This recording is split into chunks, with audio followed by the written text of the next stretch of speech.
So yun guys, kakatapos ng sashing namin dito sa Mr. Philippines Islands and sobrang saya. And una-una pa lang, meron ng mga awards and meron kami mga gift pack for the galing sa organization.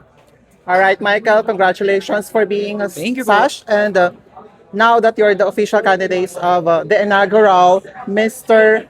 Philippine Islands of 2026. So tell us what inspires you to join this competition.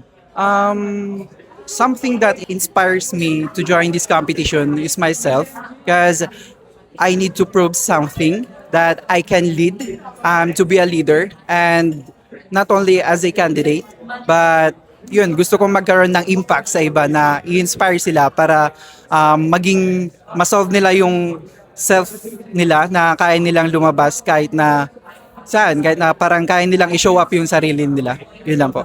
Anong meron si Michael na wala sa ibang candidates ng Mr. Philippine Islands 2026? Siguro masasabi ko sa experience and may mga nasalihan na ako before and familiar na ako sa mga ganitong setup. So, kaya-kaya ko na mag-cope up at pipilitin kong manalo. Kumusta naman yung preparation mo dito? Given that na you have a short time, if I'm not mistaken, short time preparation.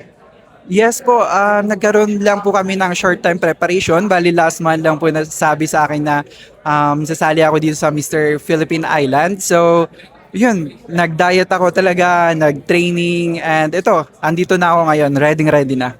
Ready to take the crown. Yes, ready to take the crown. Given that you're joining pageants before, Yes. ano sa tingin mo yung pinakamahirap na preparations na naranasan mo?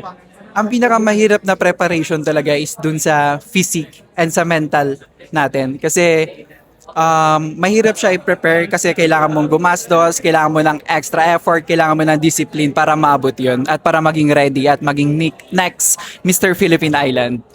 How do you handle disappointment, Michael? I handled disappointment by accepting it, and alam naman natin sa pageantry hindi laging panalo. So kailangan lang natin na tanggapin at bumawi sa susunod. At darating din yung para sa atin. And by this time, ano may expect namin sa'yo or mga pageant fans? May expect sa akin ng pageant fans is mas improved and mas eager na manalo na Michael Aquino. Alright, thank you so much, Michael, and Thank you best so of luck much sa din journey po. mo dito sa Mr. Philippine Islands 2026. Thank Do you you. have any social media platforms? Guys, you can follow me on my Facebook account, Michael Aquino, on my TikTok account, Michael Aquino, and my Instagram, RealZXNE. Yun Thank na you, po. Michael, and best Thank you of so luck. much.